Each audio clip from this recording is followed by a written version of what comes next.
Why does it have to be quick? Why does it have to be easy? Why do you think life is all quick and easy? Why can't it be hard and difficult? Why can't you suffer? Because suffering is what gives it value. If everyone had a six-pack and it was quick and easy, then it wouldn't be valuable, would it? If everyone walked around with a six-pack and they got it easily, then no one would give a shit. The whole point is that it's difficult to get. Value is linked to difficulty. If you want something that is valuable, you need something which is difficult to obtain. You shouldn't be thinking about quick and easy. You should be thinking about hard, suffering, pain, going through it. That's what you should be thinking about. This is going to be hard, but I'm going to do it anyway. Because when it is done, then everyone's going to know that I went through something difficult. Nobody, absolutely nobody, gives a fuck about you as much as you're going to have to give advice. Nobody cares about you as much as they need to care to fix your life. But nobody is going to come to your bed, drag you out of bed, drag you to a job, force you to work hard. You are never going to have any of the things you want if you do not get them yourself. The only person who's going to make me happy and live a life that I want to live is me. Nobody's going to do it for me. I was a 4-time kickboxing world champion. For 12 years, I trained 5 hours a day, 6 days a week. And I was motivated to train probably about 25% of the time. The rest of the time I went because I am disciplined. People say, Tate, what motivates you? And I find that I think that's a stupid question. If I wake up and I'm unhappy, I will do the exact same things as if I am happy. I will go to the gym the same. I will work the same. How I feel has no impact on how I live my life.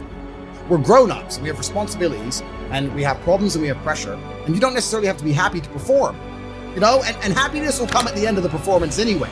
But if your number one goal as a man, if your number one mission in life is just to be happy, that's going to be an extremely vaporous existence. You're not going to be a man of substance. Your ability to deal with stress, the amount of stress you can deal with as an individual, is directly correlated to your success level. If you can deal with stress all day, you're going to be successful.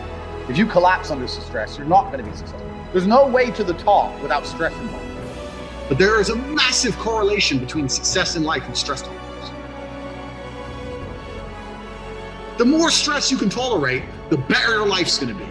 One of the only things in this world you can control is your state of mind. You can't control the weather, you can't control other people, you can't even control your health. One of the very few things in the world you have genuine control over is your state of mind. If you can't control that, then you're just a feather in the wind, and life's gonna blow you around. I can't imagine truly wanting to quit something and not being able to quit. I can't imagine it. When I talk to people who say, I want to quit smoking, I say, when? They go, oh, well, soon. Well, that means you don't want to quit. You want to keep smoking for a while and quit later. I can't imagine a mind frame or a mindset where I want to do something and can't do it.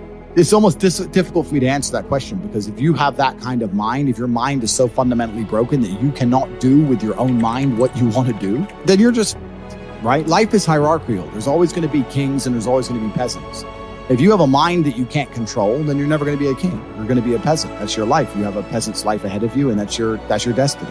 Enjoy, right? There's always been peasants. That's life. But I believe that the most important thing you can do as a man is to gain control of your mind. Once you have control of your mind, life is so ridiculously easy. People say to me, Tate, you're in good shape. All you do is drink vodka and travel the world. You're never even home. You never even have a gym. How do you do it? It's ridiculously easy if you control your mind. If I decide to do 1,000 push-ups, I'll do them. Maybe I have to do them one at a time. Maybe I'll get tired. Maybe I need a break. I'm going to do 1,000 because I said I'm going to do 1,000. Everyone knows what they're supposed to do. You either control your mind or you don't. And all of these things stem from the same problem. It's something you can do. It's something that is learned. It's something that is taught. Depression is the ultimate motivation. If you're unhappy with your life, if you're depressed, I don't expect you to be popping pills and sitting laying in bed. I expect you to give me a huge list of everything you're achieving per day. Depression's a fantastic motivation, but people are told the opposite. No, a lot of people's problems are all in their mind. I'm not saying that mental conditions aren't real, because absolutely some are, but I try and explain to people, look, the only thing on the planet you have genuine control over is your state of mind. You can't control the weather, you can't control anything. The only thing you can affect in genuine real time is how you feel in your head.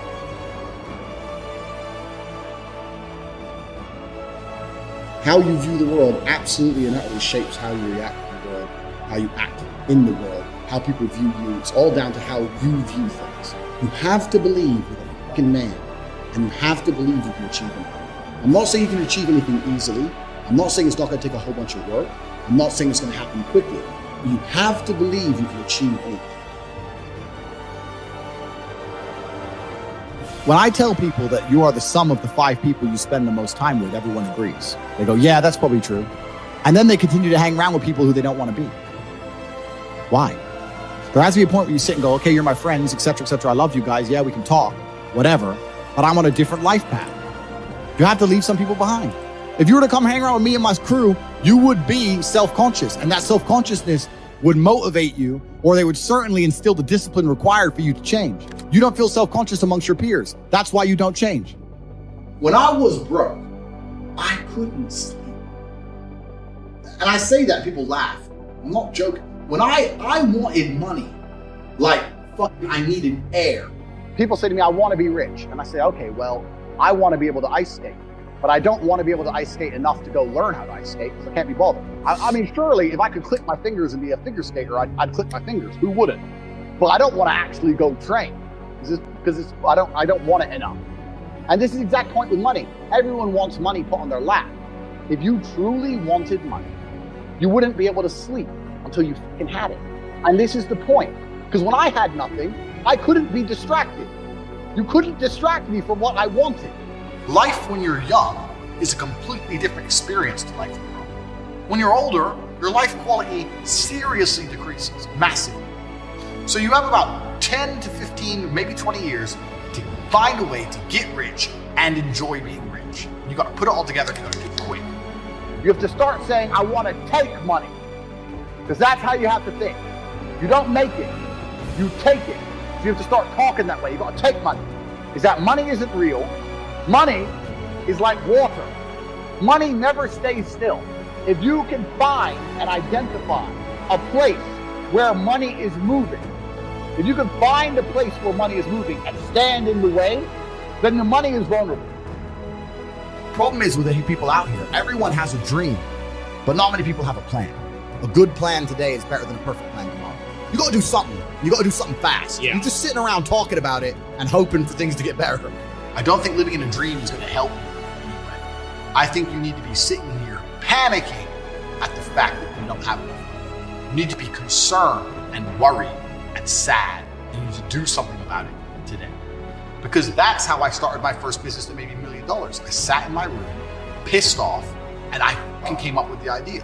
Most people see people with things they want and they don't do the second half. They don't try and work out how they got that thing. Oh, my man has a Ferrari. Okay. I wish I had a Ferrari. Okay. They don't sit there and go for an hour. How did he get a Ferrari? It doesn't cross that part is the part they don't want to do, right? They just go, oh, he has a Ferrari. Wish I had a Ferrari. And they go back to TV. Yeah. And that's why they lose. You need to understand that in this world, there's a whole bunch of people doing amazing shit you are not doing. And that needs to piss you off. Because it pisses you off, you become motivated all of a sudden. You need to be annoyed, and I'm telling you to be angry. Anger is a fantastic force. You take that anger and you direct it in the correct direction. And listen, you may feel fired up for 10 minutes after this little talk. You're not going to feel fired up forever. You need to put systems in place. You need to get discipline. You need to get an atmosphere of people around you who are going to keep you accountable and not make it easy for you to continue to be a fucking nobody. And then you're going to fix your life. Otherwise, you're going to stay a nobody. If you were genuinely pissed off about your situation, you would not need me to motivate you. You would motivate your fucking self, and you would do something to change it yourself. The motivation isn't real. Everyone says this. Motivation is not real. Discipline's real. I do not feel like training, but I still train because I'm a disciplined individual. You don't get to go through life only doing the things you feel like doing.